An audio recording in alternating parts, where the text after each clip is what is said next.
So good afternoon and welcome to ARMA's EPR webinar series. This is, I believe, the third one now for 2024, if I'm getting my dates right. My name is Alana Yim and I'm the Chief Communications Officer for Canadian Strategy Group. It's my pleasure to serve as facilitator and moderator for ARMA's EPR webinar series and would like to start us off with a land acknowledgement. ARMA works with Albertans from all areas of our province and acknowledges the Indigenous peoples who lived among and traveled through the land in the area currently known as Alberta. The relationship that peoples of Treaty 4, 6, 7, 8, and 10, Alberta's Métis and Inuit people have with the land is founded on a deep respect for the environment. This connection forms the foundation of our responsibility and vision of inspiring a future without waste. Today's webinar is actually the first of a three-part workshop series to help prepare communities for changes to their waste management system following the transition to EPR. As today's registrants noticed, these next three have been expanded to 2-hour workshops with the objective of providing guidance and presenting tools and frameworks for communities to understand their current state, envision their future state, and develop an EPR transition plan. To keep time moving along nicely, we will follow prior webinar settings where registrant audio functionality has been turned off, and that will ask you to use the Q&A function instead to submit questions or comments, which will be monitored by the ARMA EPR team. A reminder as well that these webinar sessions are being recorded and will be available on the ARMA website afterwards. With that said, I'm going to turn it over to ARMA EPR Executive Director, Gabby Betts. Over to you, Gabby. Thank you so much, Alana, and thank you everyone for coming today. So as everyone should know, supporting communities is really a priority for ARMA. We really enjoyed the opportunity to work closely with so many diverse rural and urban communities from across Alberta after launching EPR and opening registration up in the fall. So we want to make sure that we're continuing to support communities as we go through this transition to EPR. And so it's really my pleasure to welcome you to the first of 3 workshops in a series on the EPR transition. These webinars are really intended, as Alana mentioned, for communities. We want to be able to provide some guidance on what will be changing as Alberta transitions to an EPR system and offer as much support as possible. So during these webinars, you'll have an opportunity to ask questions. After the webinars, please reach out at any time if there's anything further that we can do to support your community. And please note, as always, when we refer to communities, we are referring to the diversity of communities across Alberta. So this includes community authorities, including municipalities, First Nations reserves, Métis settlements, municipal corporations, as well as regional waste service commissions. So again, thank you so much for participating. And before we get into the webinar, I did want to provide you with an update in terms of registration from the fall. So as we crossed into the new year, we passed a first milestone in EPR that many of you were a part of. And that was really the conclusion of the first wave of community registrations. And this closed on December 31st. ARMA has been diligently reviewing all of the information that you provided throughout the registration process, and we're really pleased to share with you some numbers today. So 254 communities from across Alberta have fully registered in PPP, which is a 90% conversion rate from those that had pre-registered initially to show interest. And the communities combined represent 94% of the Alberta population. So huge thanks to everyone for participating in this, for all of your questions, and for asking us more about EPR and showing interest, and for fully registering. And as mentioned, please do continue to reach out. Supporting communities is really such a priority for us, and we want to know how we can help. So if we go to the next slide, I'll tell you a little bit more about what you can expect in the 3 workshops. So today's workshop will focus on helping communities determine their current state, building upon information gathered during the registration process. And the next workshop, which will take place on February 28th, will build on today's workshop as communities plan for the future state. And the third and final workshop will take a closer look at transition planning. And so when we are in these sessions, in between the sessions, you'll also have an opportunity to ask questions. As mentioned, please reach out. This is all about supporting you throughout the transition. So if we go to the next slide, in terms of the first workshop, going into a little bit more detail, it will assist you in planning for the transition specific to single-use products, packaging, and paper products, so PPP, as well as hazardous and special products, HSP. So today, as mentioned, the focus is on current state. While communities that are registered with ARMA have already collected some data about how recycling and waste management services look today, this workshop will help determine what additional information may be helpful to have during the planning for EPR implementation. If we look at the objectives, specifically today's workshop will focus on a recap of Alberta's EPR regulation and how it relates to you as a community. We will introduce communities to the transition tool framework and approach that can assist you in your community's transition to EPR. We will help gather any additional information required on your community's current state in terms of the waste system. And we will also talk to you about how to use the current state information to customize the EPR transition planning tool that we will be providing you with. At the end of this workshop, communities will use the information they gathered during the registration process, as well as any additional information that we gather to develop a framework for documenting your existing waste management system. This information includes current services, service levels, customers, service providers, business processes, facilities, equipment, as well as operating and capital costs. Having a thorough understanding of your current state will really set you up for completing all of the activities in the further 2 workshops on envisioning your future state and developing a transition plan for your community. Now, moving on to your workshop presenters, it's now my pleasure to introduce you to the presenters for today. ARMA is working with Dillon Consulting for this workshop series, so you will hear from members of the Dillon Waste Advisory Services team. This team is drawing on their recent experience supporting several municipalities in their planning and preparation for EPR transition in other Canadian provinces, as well as their extensive knowledge of EPR programs and municipal integrated solid waste management systems. The presenters today will be Beth Goodger, Sydney Baker, and Charlotte Banks. So Beth has been in waste management consulting and has over 36 years of municipal solid waste experience. She transitioned from municipal government in 2019. During her career, she has held various technical and senior management roles and has expertise in planning, development, implementation, and operation of all aspects of an integrated waste management system for small and large municipalities. She has been assisting Ontario municipalities with change management planning for transition of the Blue Box program responsibilities to producers, and she is a certified change management practitioner and has developed the transition tool that we will be using in these workshops. Moving on to the second presenter, we also have Sydney Baker. Sydney is a waste management planner. She has a strong understanding of extended producer responsibility regulations, having worked in regulatory compliance for Ontario's EPR systems, including her prior role as the Blue Box coordinator for the Ontario transition to producer responsibility for printed paper and packaging.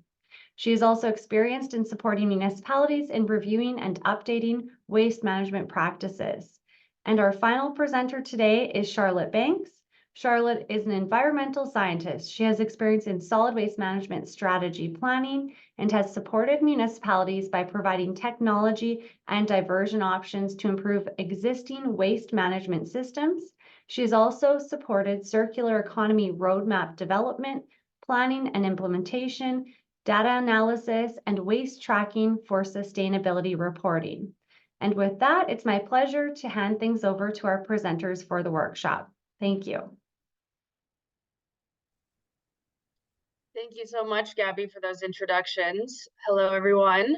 So for those of you who have not heard or worked with Dillon Consulting before, we are a Canadian employee-owned professional consulting firm focusing on planning, engineering, environmental science, and management.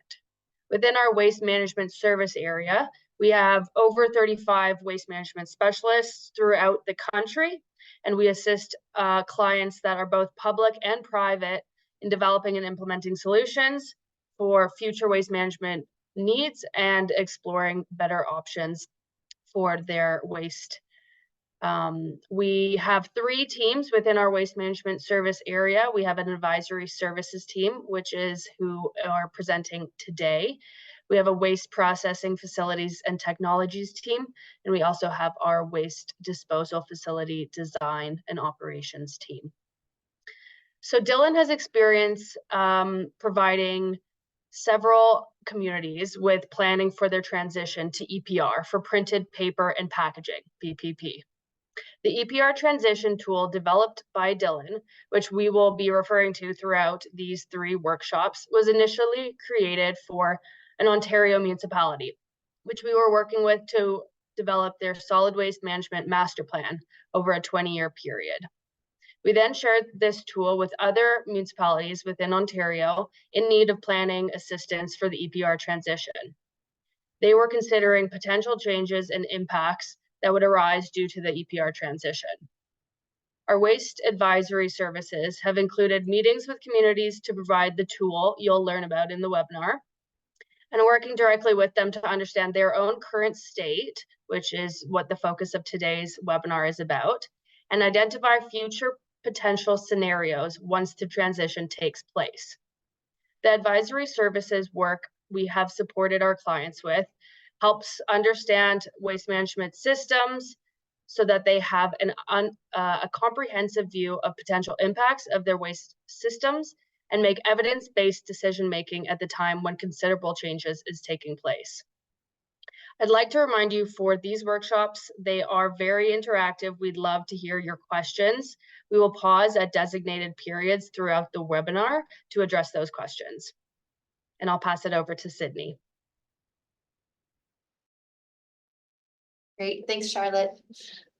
So the first thing we're going to go through today is a brief overview of the regulation in Alberta, the EPR regulation. And this overview is going to relate specifically to what communities need to know about the regulation to complete these change management planning activities, as well as the transition tool.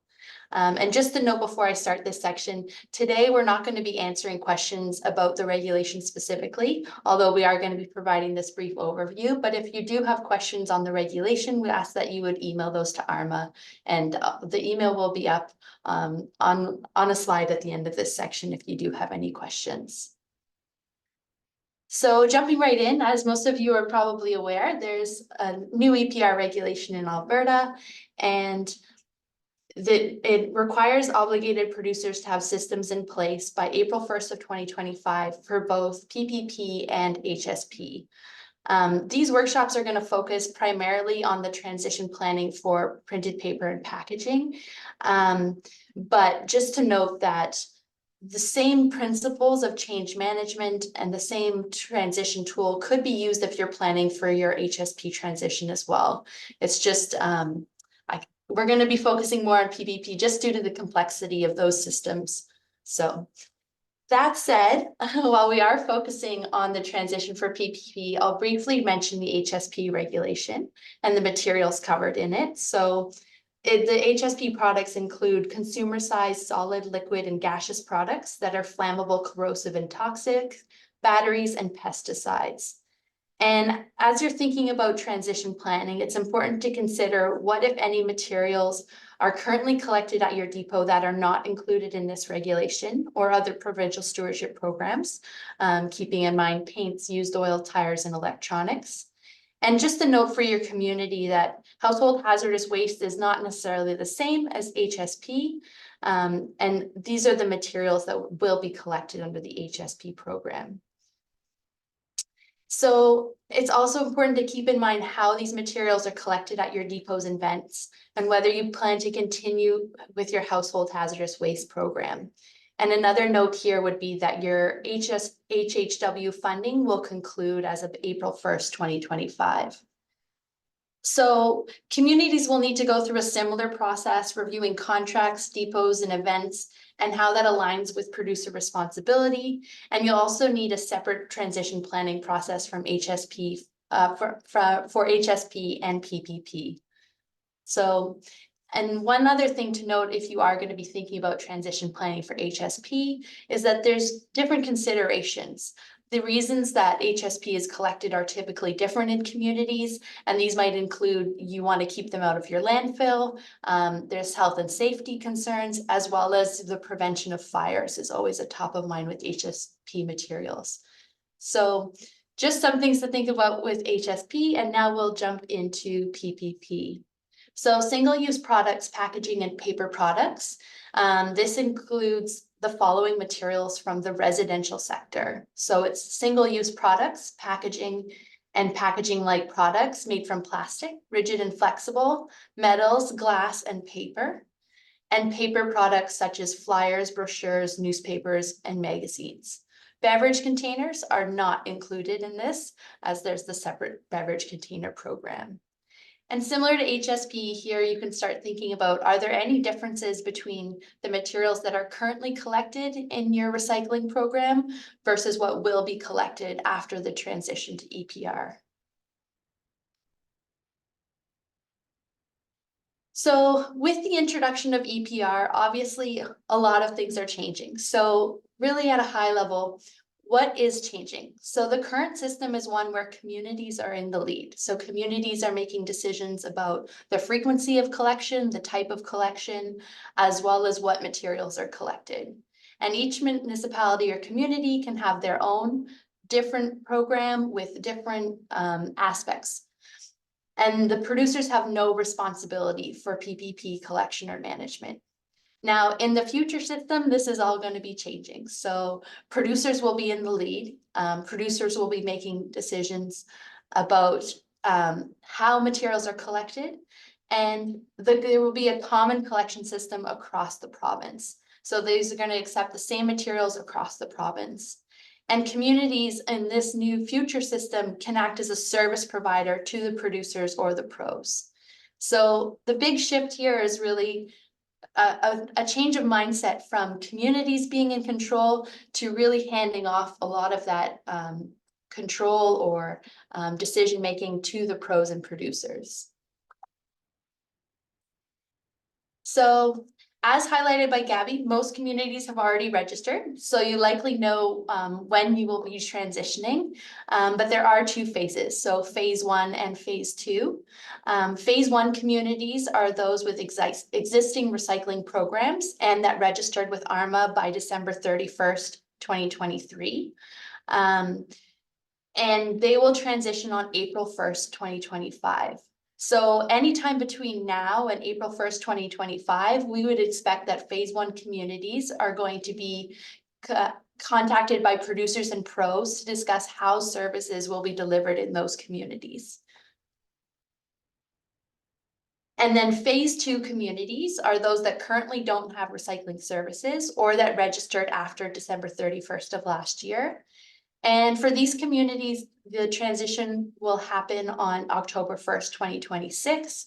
And we would expect a slightly later start date for when producers and pros will start reaching out to you, being April of this year, but leading all the way through April of this year through October 2026. And just a note there that April of this year, producers have to provide a verification of collection and management plans to ARMA. And so that's maybe the reason they'll hold off on contacting these communities. So with this change to EPR, what options do communities have? So really there's 3 options here. Communities can continue to provide PPP and HSP services, and they can choose not to register with ARMA and not to be part of the EPR program. And then, or communities could decide to transition PPP and HSP services to the pros and to act as a service provider for those programs. And then the final option would be to transition your PPP and HSP services to the pros, but not to act as a service provider. So here we'd like to pause, and we just want to get a sense of where communities are at that have joined the workshops. And so we're going to have a poll, and we're just going to look at whether or not you've registered, and whether you're planning to register, and whether you'll be transitioning in phase 1 or phase 2. So if we could launch the poll here.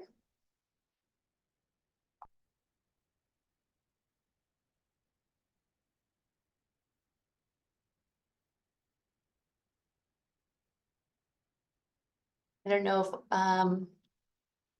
Alana or Kayla, are you able to update if you're going to be able to launch the poll? Oh, there we go.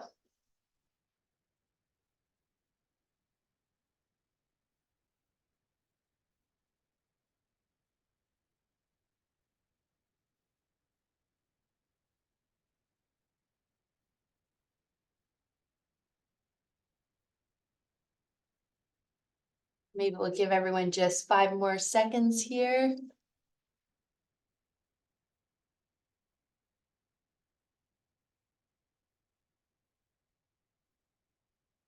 Great, I think we can close the poll.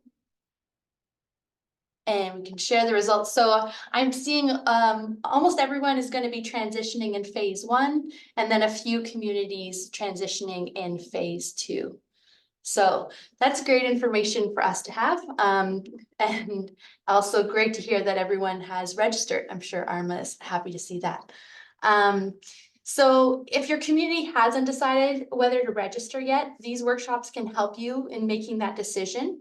But it's important to remember that if you don't register, there will be no cost to transfer, to producers, and your community is going to remain responsible for the costs with providing PPP and HSP services. And for communities that have registered, these workshops are going to help you understand the implications and changes as a result of that decision. So it can also help you decide whether or not to become a service provider to the pro. So these options here will be used in workshop 2 when we start envisioning the future state of your community's waste management system. So, and I think the poll, we've stopped sharing the results, I think, right? Sorry, can't tell. All right, so what are producer responsibilities under the new EPR regulations? So producers are responsible for the costs and implementations of all aspects of the EPR systems. So that's going to include education and promotion, collection of the obligated materials, as well as processing and then sale of any materials to end markets. So all of that will be the producer's responsibility. And as I mentioned previously, producers are also required to submit a PPP Common Collection System verification plan to ARMA. And this plan's demonstrating that they're on track to have those recycling services in place to registered communities by April 1st, 2025. And I'm going to get into some more details about the collection obligations, specifically on the next slides.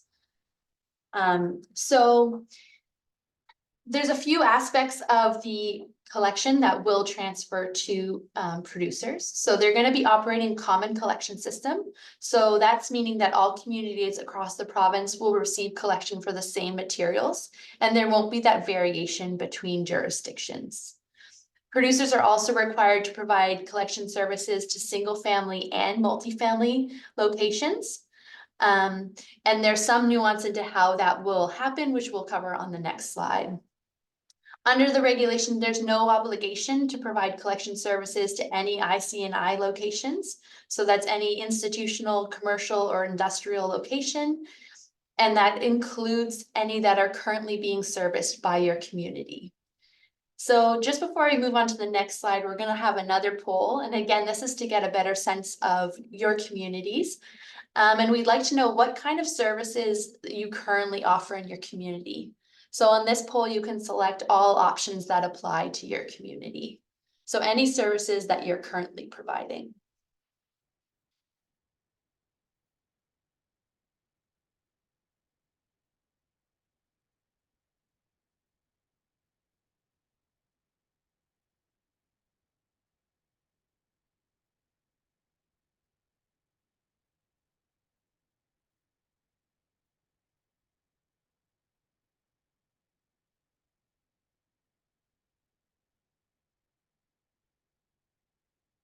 All right, we'll just give another maybe 5 seconds here. Oh, I see lots of answers still coming in, so. Okay, great. Let's close it there. So thank you for that. That's a real variety. I don't know if I can summarize it all in a succinct sentence, but a lot of diversity of services. So that's really nice to see. 68% are doing curbside residential, 77% have a drop-off depot, and then a real variety on the other categories. Almost 50% with multifamily collection as well. So again, helpful information for us, and this will help us shape our next workshops as well by better understanding what kinds of communities and what kinds of services you're offering. So as I said, there are some differences between or some specifics around the requirements for curbside and single family and multifamily collection. So during phase 1, services are going to match the current recycling collection systems. So curbside and depot collection services will be maintained, and only multifamily locations that are currently receiving collection services from your community will be serviced. So that's again for starting on April 1st, 2025. And then during phase 2, starting October 1st, 2026, the services are going to meet the requirements in the regulation and bylaw. So this would be a curbside collection at a minimum of every 2 weeks for those that receive curbside waste collection from the community, depot collection for those that have a depot system in place, and all multifamily will begin receiving collection services regardless of whether they were previously serviced by your community or not. So some things to keep in mind as you think about this. Will the level of service may not match what your current level of service. If you're currently providing weekly collection, it may be changing to every 2 weeks. So that's the minimum requirement. And also just to consider, are any of your other service standards different than what producers provide? So what are the impacts of these changes on your customers? How are you going to communicate with your customers? And what service standards do you want in your community post-transition? So this is going to be, again, we're going to work through this in the workshop, but this information is just to start getting you thinking about these changes that are coming. So again, we're not going to answer questions specifically on the regulation and bylaws today, but if you do have any questions, ARMA is very happy to hear from you. And you can email them there at EPR@albertarecycling.ca. And with that, I'm going to hand it over to Beth to carry on the presentation. Great, thanks, Sydney. So now getting into the actual fun stuff of doing the planning work that you have ahead. Certainly with this regulation, the new EPR system represents a huge change in approach to residential recycling in Alberta. And it's a really big shift in responsibilities for your community, the services you provide, and the amount of waste that you're managing within your waste management system.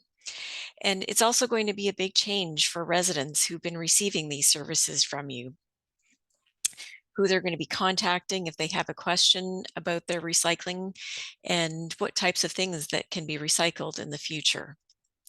The process that we've developed through this tool and these workshops is intended to support your community as a guide to help prepare you for those negotiations with and discussions with the pros, transition the responsibilities to them, and make the changes that you need to in your waste management systems.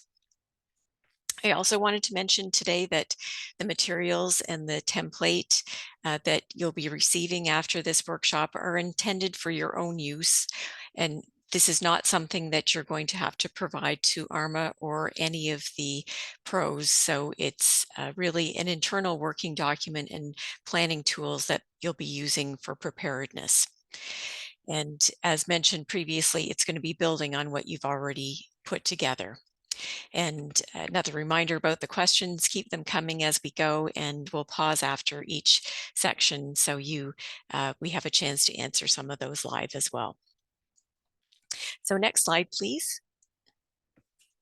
So planning for change based on the regulation and the options that you have ahead, what does the future look like for your community in the new EPR system? There's a number of options. Are you going to be the service provider? Are you going to hand things over and let the pros do their thing and focus on your other waste management services? And based on these options, how is it going to affect the operation of the services that you provide? What's going to happen with the customers that are not included in the regulation? If you're not providing the services for residential, the economies of scale change, and what about changes in materials that aren't included in the regulation? This includes both for recycling and HSP, that you still want to keep those materials out of landfill potentially, so there'll be some decisions to consider for that. Communities also don't operate standalone services. They work together and are integrated options. So if you pull out a piece of the system and transition that to Pro, what happens with the other aspects of your system that you operate? So we're working through these series of workshops on what you need to plan for, and really important, the financial implications as well. That's always something that the community council wants to know, and the ratepayers, as well, as when these costs are handed over to removed from the system and the producers are paying, what does that look like now for your community? Next slide, please.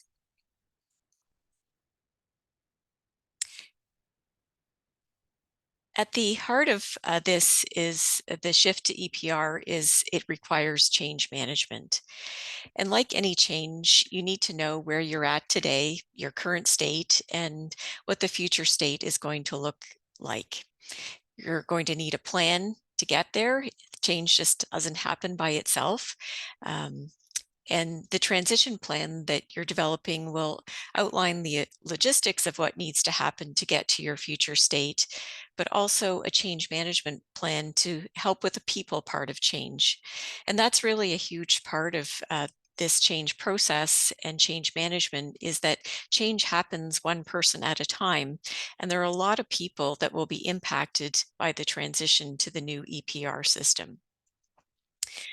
The planning process that we're working through looks at the changes that are going to happen in your waste management system.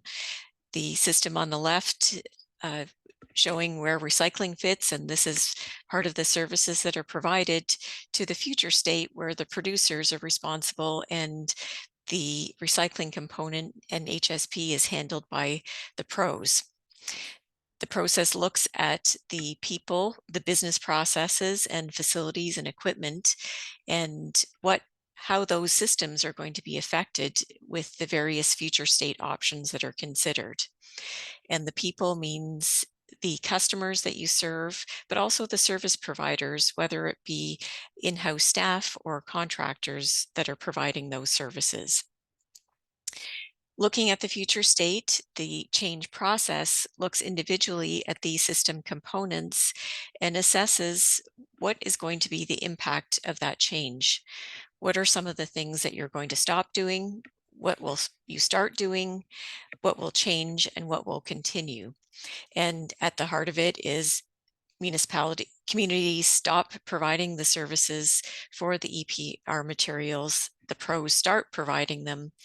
And there's going to be some changes in how you're delivering those services, and you're going to continue on providing the other services related to waste that aren't EPR related. So that's an overview of Change Management 101. Next slide, please. The tool itself applies change management principles, and it's an Excel-based change management assessment tool that helps you go through a comprehensive analysis of the options, and helps, by going through all the details, informs your decisions on how best to transition and how to assess those options. The tool itself helps you go through and assess how the various system components that you currently have today in your current state are going to be affected in the future state option that you're considering. There's a template, and you would complete a scenario based on any of the options, all of the options that you're considering. And it helps you at a high level document the benefits, the risks, mitigation measures, and budget impacts for that particular option that you're considering based on understanding of the change. It also helps you identify those transition activities and any one-time costs associated with those. And all of this information is then used to develop the detailed transition plan, which is the subject of the workshop number 3. The tool considers individually these system components and what has to change to implement that scenario, and then documents those impacts. And based on looking at understanding the nature of the change, then you can assess those costs, benefits, risks, etc. And we'll be working through all of that through these workshops. Next slide, please. The EPR tool itself provides some generic community waste management system components, and you'll be adapting the template as part of this after today's workshop to have it reflect the actual waste management system that you're operating and the elements that are relevant to your program. And we've divided it up by the 3 aspects of people, business processes, and the facilities and equipment. And we do talk about it as an integrated system, as I mentioned, that we don't offer the services as standalone services. They all work together to provide a safe system in dealing with waste management from a community, and includes a range of programs that divert material from landfill, disposal, and how all of these aspects fit together. So keep this slide in mind when you're going back and customizing the template, and you will be customizing it to your particular option. And I'll be running through what all of these sections mean in the next parts of the workshop. Next slide, please. The template itself it's a workbook, and there's a template, and you'll be adding a spreadsheet for each option that you're considering. So when you get the tool after today's workshop, there's some instructions in there on how you modify it and what you'll be filling in. And the first aspect that you're going to be doing is the system component, which is column A in the spreadsheet, to customize it to your system. Then there are a number of sections. The first section is assessing the change with the various parts, various components, and what's going to stop, start, change, and continue from your current state. So system component is based on current state, and based on the scenario that you're describing, you're going to go through and talk about and document what is going to be seen once you implement that future state scenario.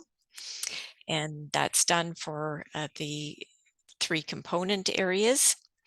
You're going to have a look at the risks and mitigation associated with the change now that you've documented that. So what are some of the things that could go wrong with transition? So for example, communicating changes in materials is a risk. The pros are going to do that. You might want to do some communications as well. So that would be a mitigation measure as an example. There are also a lot of benefits to the EPR transition, specifically on the costs, and you'll be having a look at those from an environmental, social, financial, corporate benefits. So this is an opportunity to measure those against your community needs and some of the objectives that you have, and a way also to track these to ensure that there's a successful implementation of the transition as well, and those benefits are actually being realized. There's another section on the transition activities. So once you've identified some of these risks and mitigation measures, there's going to be specific things that need to be done during the transition. And this will be a place where you flag, what are those costs? What do I need to start thinking about in terms of budgeting? Where do I need to use resources?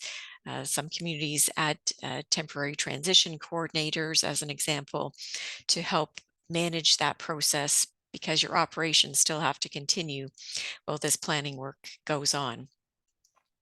The last aspect of the tool is a qualitative look at what the budget impacts are going to be for each of the future state scenarios.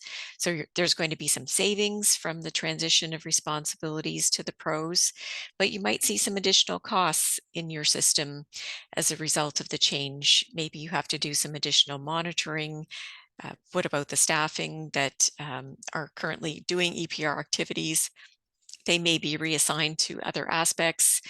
So this is the part where you start thinking about what are those budget impacts are going to be. So in the next section, we're going to delve into a little bit more about those current state components and how you'll be using that information to complete this part of the template once you receive it after today's workshop. Are there any questions that we need to address before moving on to the next question? Sydney, Charlotte, having a look at the questions Q&A. Yeah, we just have one question here right now, asking about, is the template going to be provided to all the attendees? And yes, it is. I believe if you'd like it, you should email ARMA, or it will be posted to the ARMA website. But it will be made available to all attendees. Yes, so all the attendees, you'll be getting the template and also a copy of this presentation as well. So this is really meant to be a supplement to the tool itself, so that you have that as something to reference back as you're completing the tool. All right, moving on then, getting into the waste management system itself. The next slide, please, Sydney. So understanding your current system, throwing around some terms of the integrated waste management system, however you're calling it in your community, it should be use that word so your colleagues and the work you're doing internally, everybody knows what you're talking about. So it's basically those waste services that you're currently providing today. And in the tool as well, we refer generically to your team as the solid waste management business unit, noting that communities have different terminology of how you're going to call your team. It might be a division, a department, a branch, and maybe you don't have a department at all. Maybe you're a small team and maybe it's just you. So whatever that looks like for you, that's what you're customizing here. And please, if you have any questions on terminology as we go through, don't hesitate to ask. And I do apologize if I lapse occasionally into Ontario terminology, and really been working hard to make sure that using the terminology used in this regulation. Next slide, please. So looking at your current state, and it's really going through and figuring out, prior to transition, what are you doing now? Who are those individual customers, and what are the services that they're receiving? What are the service providers? Is it staff? Is it contractors? What are the business processes used to provide those services? And what equipment and facilities, those assets that are in place to deliver your current system? And really important is understanding the numbers. And this is going to be huge in the budget work and the planning, and also the negotiations and discussions with the pros, so that you're in a very good position of understanding how you're going to get costs covered, how you're going to be compensated, and what the budget implications are going to be. So keeping that in mind as you go and gathering information as this process moves along. Next slide. So why is understanding current state important? You're going to be using it to customize the tool with your waste management system components and use it for yourself. And it's also going to be used to develop that transition plan. And really in communicating change, it's important for communicating that to show what the difference is going to be from what you're currently doing. And it really helps to describe that process. It really helps with those discussions with the pros and developing the change management process as well. And ultimately, it is going to be used to develop that change management plan. I want to emphasize as well, you've submitted some information to ARMA upon registration, so you've already got some basics here. And what you're going to be doing through this is building on this initial set of information and looking especially at the non-EPR system aspects and those costs to make sure you're capturing and understanding potential change implications there. Next slide. Community overview.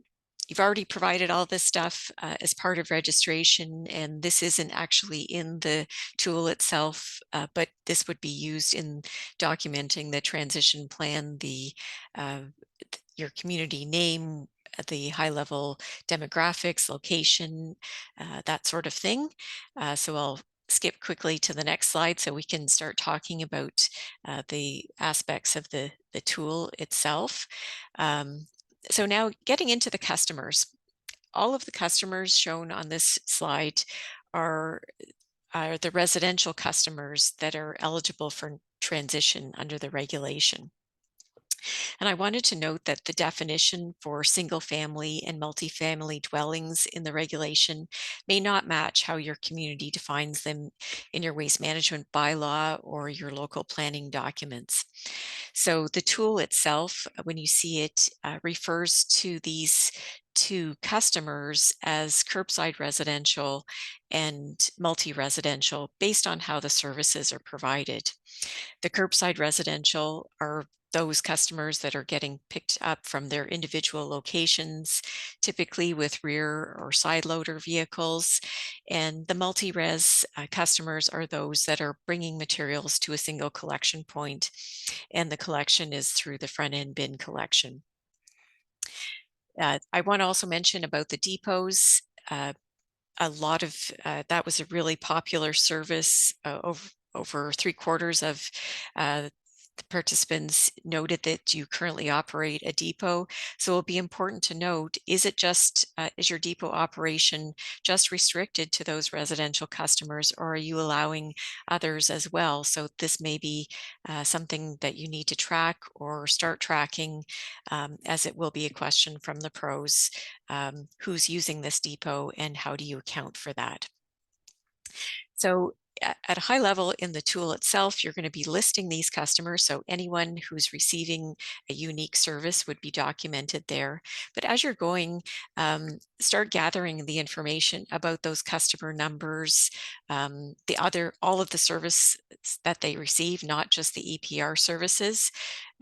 Keeping in mind, you're going to be communicating to that resident, here's what's going to happen with the EPR materials, but we're still going to keep collecting garbage in the same way, or we're going to make some changes there. So it's getting back to that individual and how the change impact is going to be seen.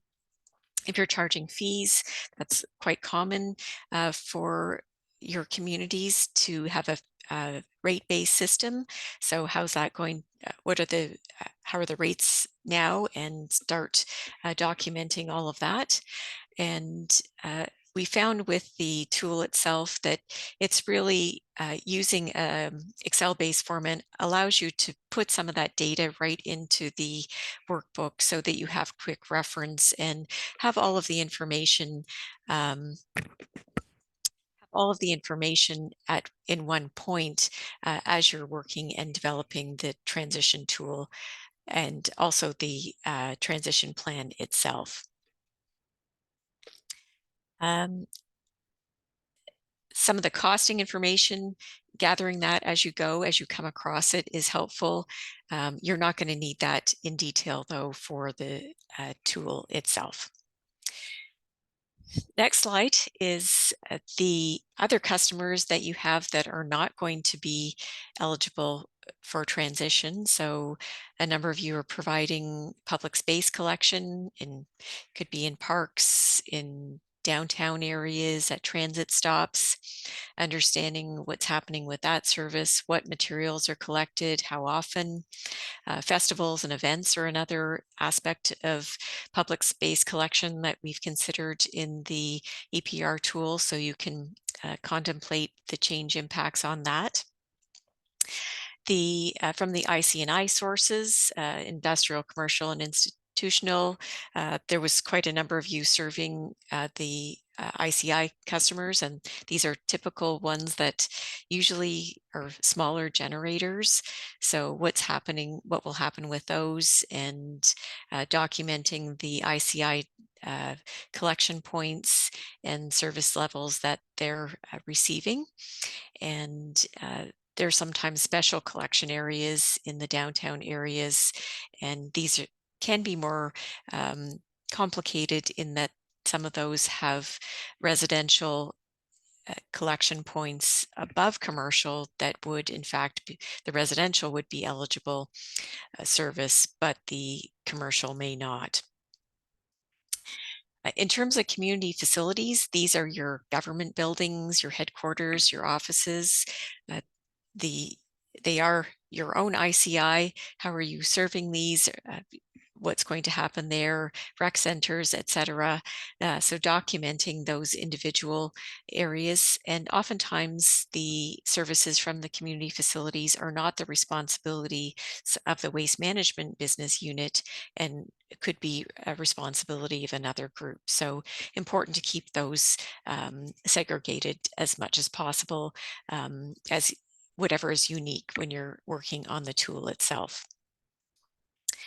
In terms of other community waste facilities, this refers to perhaps transfer stations where there might be designated drop-off areas, or a landfill where there's designated drop-off areas. So any other waste facilities, listing those individually and who has access to those services. So that covers your customers and who's being served. The next aspect is the service provider. So next slide, please. We've got the staffing. So these are the individuals in your teams that are providing all of the waste management services, and what is happening with those roles if you're transitioning the EPR related activities to the producers. What's going to happen to those jobs? Are there any, what percentage of time is being spent on the services being transitioned? Paying particular attention to any staff that are dedicated in those roles, and that will require some more complicated, complex, thoughtful processes to make sure that is addressed and a specific staffing plan is developed, so those individuals understand how their jobs are going to be affected. And any communities that have unionized work environments as well creates another aspect. So listing any unions that you work with, so making sure that you're not forgetting about any of those staffing pieces as you're developing the plans. So the first bit is really about your business unit in a waste management group, and then also having a look at the other business units in your community that are helping to provide those waste services. And a really big one tends to be in the customer service area, with the call centers tend to be centralized. So what's going to happen there? And as I mentioned, for example, if Parks is providing services in public spaces, or Sometimes promotion and education is done at a corporate level. So noting those groups that are going to be affected by the changes. The next aspect of the people being affected by the changes, next slide please, is the contractors. And obviously you're really going to start looking with the contracts that are directly providing the EPR materials collection or EPR services, but you also want to have a look at the other contracts that you have in place. And sometimes there might be ripple effects in terms of tonnages or at depots in particular, if a contractor is handling multiple materials and not all of those are EPR, you're going to want to understand all of the contracts. You'll be listing those in the EPR tool itself, but you'll also be wanting to gather for developing the transition plan, all of the detailed information about the contracts, what those contract end dates are, potentials for extensions, and costing information if you're intending to carry on some of those contracts as a service provider to a pro. And things like looking through and finding out about whether you're able to change service levels in a contract and whether or not there are penalties to terminate a contract early to meet with the transition dates of the April 1st, 2025 or October 1st, 2026, as the case may be. So that's the people part of the tool and your current system. Now delving into the business processes. So what you're going to be documenting and thinking about here is what are the key business processes that you have to run your waste management system. And these typically align with your organizational charts or oftentimes the general ledger accounts in your budgets. So what's the collection system for those of you who are providing collection services, and looking at all of the collection services that are provided, just not just for the EPR related activities. The next set of processes around those direct delivery operations. So for those operations, this is the recycling centers, the transfer stations, landfill, depot, all of those community facilities that you operate, and you may call them different things. So make sure you call them whatever they're referred to as the recycling center, environmental center, and customize it directly for your community. We have been talking about scale house operations separately as a business process. Typically, these there's a software system in place and certain methods and approaches to registering customers, weighing vehicles, payments at the sites. So this is a separate aspect of your system that will need some attention once the future state is known. Processing operations, this doesn't apply to everyone, but some of you may have materials recycling facilities, and but this could include any other systems that you have in place that are processing waste materials before for diversion to keep materials out of landfill. So having a look at those aspects of your system. The next slide, please.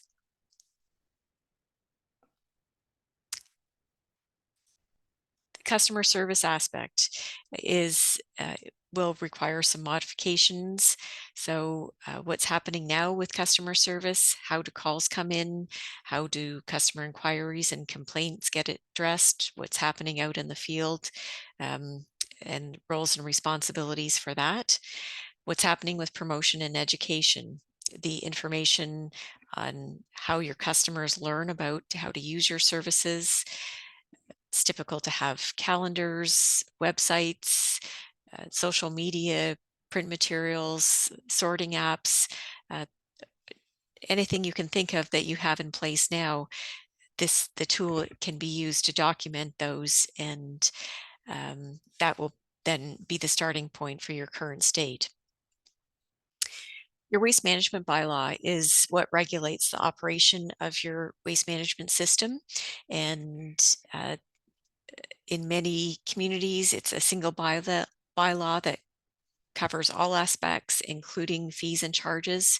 Some communities have separate bylaws for that, for the fees and charges. So noting those bylaws that you have in place that regulate your system, and also any enforcement approaches. So how do you enforce this bylaw, and the staffing and responsibilities for that. Another aspect of the waste management system to consider is how is new development handled. Many communities are expanding rapidly, and what is your community role in approving new developments? You may have design guidelines or standards that need to be met, and the other part of new development is how does your waste management business unit get informed when new developments come on board and ready for service? So getting note of that process is an important consideration as well. Next slide, please. And we're almost there in the business processes. Another area of consideration is your program performance. What are you doing now to track how well things are going? It could be diversion rate, it could be customer service calls. So all of that monitoring, tracking, and reporting, what's in place, and what do you have today, and what does it tell you about your current system? You'll also be wanting to bring together your planning documents that guide the operation of your waste management system and how it's developed. Your community likely has some sort of master plan that looks at future plans. There are probably some corporate plans that mention waste management in some way. The official plan for the community will have something to say about waste and growth and development targets. It's also quite common for communities to have climate change and energy management plans, and often solid waste and diversion of waste from landfill plays a big part of those plans as well. And the last part of the business processes is looking at your general administrative processes and how the service, how that part of things work, the program planning, the support for the operations, budgeting, and the behind the scenes stuff that is needed to provide your waste management system. So next and final component is the facilities and equipment. And these are really the physical assets that are used for the operation of your waste management system. And it's going to be, you're looking at the things that are owned by your community, not necessarily operated by them. And a big part of this is going to be the collection containers, particularly any carts, boxes, and bins that are used for EPR services.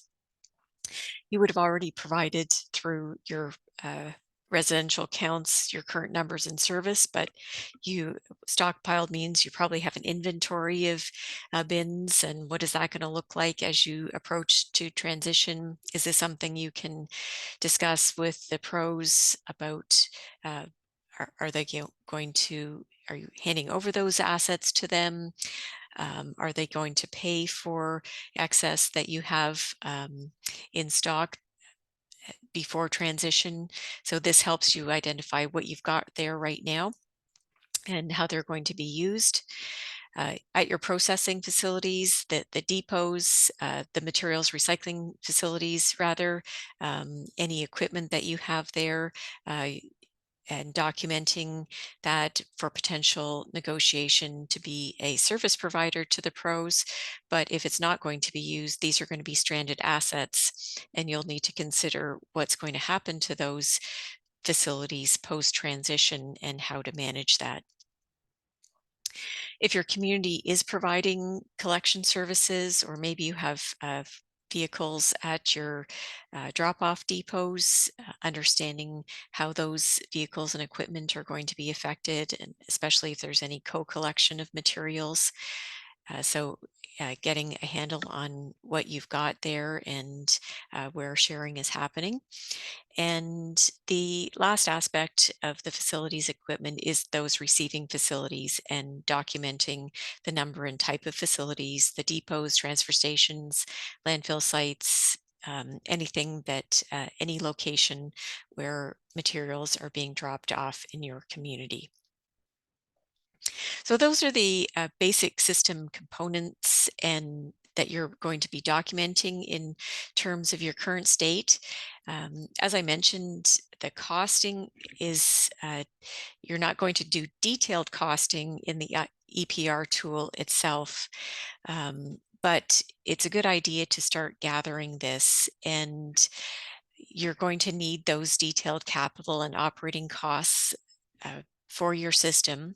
And in the tool itself, once you're going through the system components and assessing the various options, you'll be looking at a qualitative approach of how are these costs going to change with the transition. It's going to be pretty obvious for the EPR transition, EPR system items, that those costs are going to be reduced for you, but there may be other areas that their costs aren't going to go away. An example for this is for promotion and education. You may decide that even though the producers are going to do P&E for you, are going to do P&E about the new system, you're still going to do the same amount of promotion and education after transition to make sure that there's good participation in the other programs and services that you're offering. And it will be a really important thing to start looking at those direct costs for EPR services. And the direct ones are easy. Sometimes if it's a contract, cut and dried, you understand those easily, but it's those indirect areas where it's staffing is another aspect where being able to quantify, no, those costs are going to continue even though we're handing over EPR responsibilities and costs to the producers. So I'll pause now. I've thrown a lot at you, and I think there were a lot of questions, or some questions anyway, coming in as I was talking. So Sydney, Charlotte, what have we got to answer here? So it looks like we have a couple of questions that have come up throughout your presentation, but they have been answered by Victor very vigilantly. So I think fantastic. we're all up to date on questions. Cool. Okay. Sorry, there's one there. Charlotte, I think you missed from it. So there's a question here about communities in Ontario. And did you find many communities in Ontario chose to rewrite their utility bylaws as part of the transition process? And wondering if something like recycling will be done in compliance with EPR regulations was found to be a common theme. That's a great question. And we're in early days of transition. So the first municipalities started transitioning in July of last year. So I think that's a great question. We'll look into to see if there's any learnings from that that we can pass along for you on if they can find generic terms. But in my experience in looking at quite a few municipal waste bylaws, they tend to be very, very specific about the recyclable materials and the list of materials accepted. So they're, in my view, they are going to need quite a bit of revision, and that's something that we flagged particularly for the municipalities we worked with in Ontario as a key transition activity to really dig in and spend some time going through that waste bylaw and finding out the various sections that are going to need those revisions.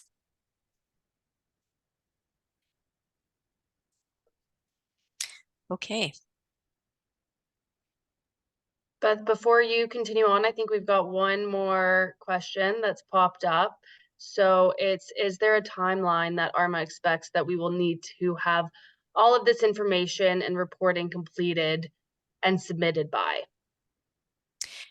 So this information that I've reviewed today and this tool that you'll be provided with, you don't have to submit it to anyone.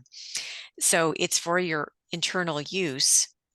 And the timeline is really going to be based on when the pros knock on your door and say, hey, we're ready to talk.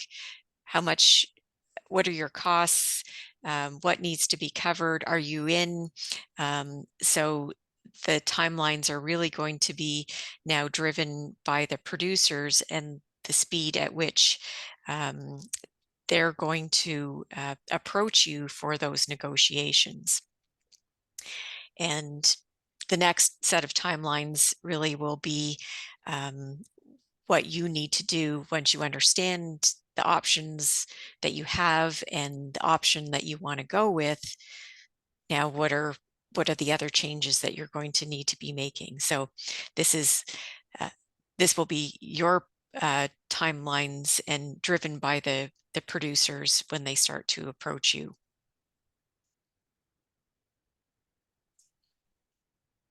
Great, thank you for that answer. And one last question, I think we have a little bit more time, is are you going to make this presentation available to attendees? Which I do think we've already answered.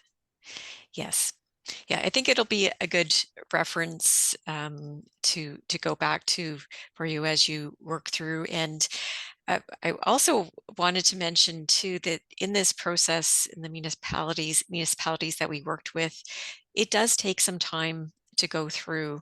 And you'll see when you get the tool, it says version number. And I think the last community we worked with, there were 6 iterations of the tool before we said, okay, this is good. We can build the transition plan based on our understanding of this is the future state we are going to go with and how that's going to look. So it's really about throwing some things, starting to throw things at the wall in the transition tool and going back to it a few times as you go, that it is, your systems are really complex. And so it's nice to have this kind of dashboard to start noodling through and putting those, jotting those ideas down so that you don't miss anything. And the sooner you start that process, it helps, and you're not pressured into, you have a meeting tomorrow and, oh no, I didn't think of those things. So that's the advantage of starting to pick away at this as you go, and really involving your teams as well. I would encourage not just a planning team, that it really needs to have some discussion and make sure you've thought of everything.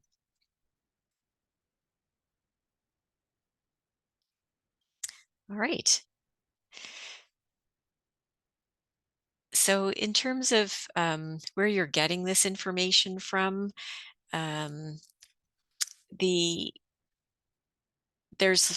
you have a lot of information probably in many different places in your community. And I'll start first with within your own business unit. And next slide, please. So you've provided a lot of information upon registration with ARMA. But most of this is likely focused on the services that are being transitioned. You also will want to start thinking about the other services. Where do you have information about the other services that you provide? You have billing information if you are a rate-based system. What are your growth projections? So that's important as well, the growth projections in terms of figuring out what future costs are going to be and how costs continue to be recovered by your community. Any information you have about waste quantities and waste composition, waste audits, those will be helpful as well to understand the impacts of the change. Your budgets, really getting into the detailed line by line. Ultimately, your chief financial officer after transition is going to say, hey, show me your new budget without the EPR system in it, and it will have to be a line by line review. And we did help one of our communities a couple of the communities actually do the line by line review and do some of that financial forecasting so that they could have better information about making decisions. The things about any costing information, you may not, this may not be public information and you may use it for negotiating purposes and not reveal it. But the deeper understanding of your costs, the better, so that you're ready to negotiate with the pros. And any understanding all of those contract nuances, your bylaw, your org charts. So looking into what your team has got in terms of your business unit. And next slide is looking into your organization and what other departments might be able to help you with. So the tax roll, they may be the ones that are doing the community billings, so that's a great source.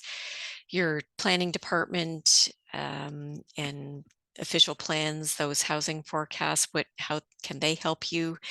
They've been really helpful for our communities in Ontario.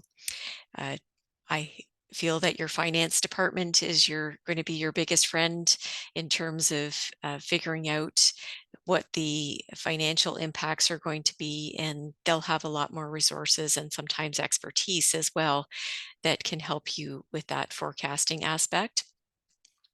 And also your asset management department, many communities have asset management plans, and this will help with valuation of your assets and current condition assessments of that infrastructure and how you're valuing those costs. So it's trying to find all of those great resources that you have and pulling it together. It does take some time. So that's why mentioning trying to do two things at once, that as you come across it, set it aside so that you can go back to it when you're really getting into the transition plan and the financial analysis. So I think that concludes the sources and my part of the presentation. Any questions to cover before I hand things back to Sydney? Looks like we're all up to date. No more questions right now. Okay, I know we've thrown a lot at you, and I think it'll start to come to. I know it will start to come together once you get the tool and start playing with it. And in the next workshops, we're going to be working through how to use it and develop those scenarios, and everything will start coming together 2 weeks from now when we get to that point. So thanks, and I will talk to you in 2 weeks. Great. So I just want to actually introduce, so what are we going to be doing next week? So next week is really about envisioning your future states. So once you've gathered all this information about what your current system is, you need to start thinking about how is that going to change with the future system. So we're going to be looking at developing a few scenarios, and we'll go through some examples with you of potential future scenarios. And what that's going to look like in your community you'll have to tailor to your own community. But that's the idea, to start thinking about what might the future bring. And through next week's workshop, we'll also be going through an example in the EPR transition tool. So showing you how you can start completing that tool, when you have your future state scenario in mind, what kinds of information are you going to be putting in there, and how to start working through it. And again, that's going to be looking at, as Beth discussed, what's going to start, stop, change, continue for each component of your waste management system, and also for each future scenario that you will look at. So the next workshop is same time in 2 weeks, Wednesday, February 28th. And I just want to say, so prior to the next workshop, so what should you be doing? So these workshops really are meant to help guide your community through this process. So you want to start gathering that information on your current state, all those different components that we went through today, and looking at the different sources that Beth outlined.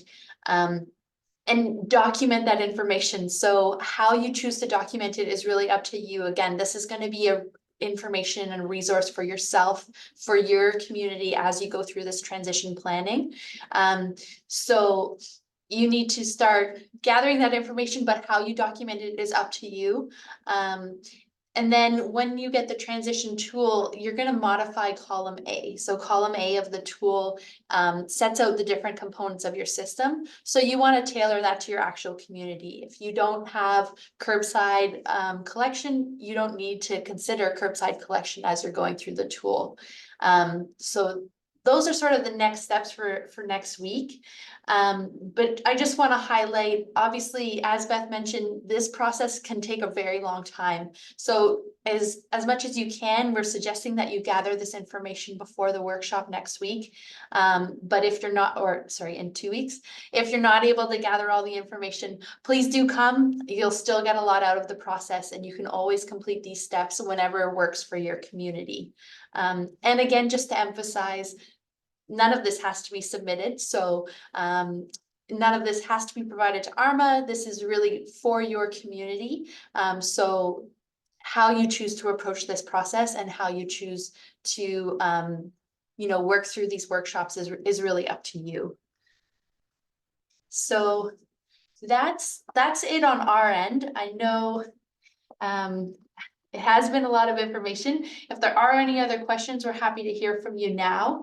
And if you don't have any other questions to ask right now, but maybe something comes up as you start working through this information on your own in between the workshops, you can also send those to ARMA. So you can email again, EPR@albertarecycling.ca. And then we'll be able to support in responding to any questions as you are working through this information, trying to sort through what your current state looks like, and if you have any questions about the tool. But again, at this point, you're just going to be looking at column A of the tool. The rest of the tool will be completing. We'll do an example of it through next week's workshop, and then you'll be completing following that workshop. So I'll give just another minute for questions, and then if there aren't any, we will sign off and hopefully see you all on February 28th. And then the third workshop is going to be 2 weeks following that. I believe it's March 13th. So it's we'll be together for the next few weeks. All right, so I'm not seeing any questions. So, oh, sorry.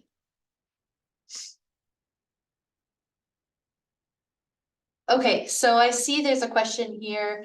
I don't feel that we have enough information to know our desired future states. What are the pros offering as compensation? What is the level of service in the future state? And I think, we will be talking about future state scenarios in the next workshop. I don't know, Beth, if you have any other comments on that, but I think it's also something that may change over time. You may think that you know what the future scenario that your community would like to go with is, and that might change as more information becomes available.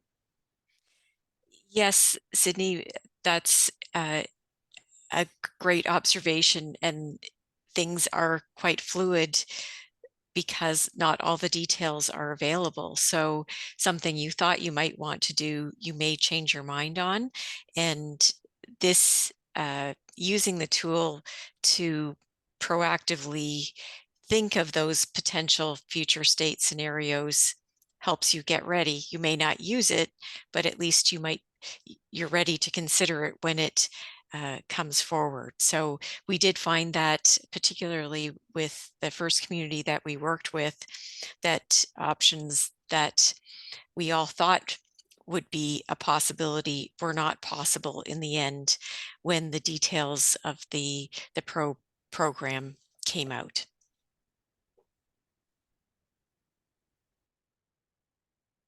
Great. And then, yeah, I just saw another question was, when will registration for the workshop 2 open? And that's been answered in the chat. It'll be open early next week. And yeah, there's just a comment here as well that it's hard to have reasonable discussions about service level changes without details. So again, let's I think those challenges will have to be addressed as more information becomes available.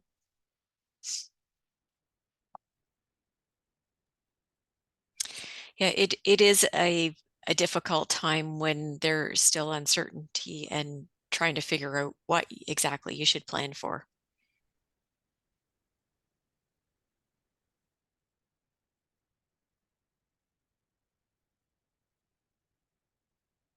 Great.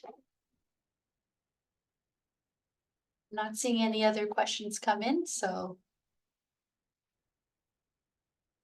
perhaps we can, I guess we'll sign off for today, and we will see hopefully all of you on February 28th.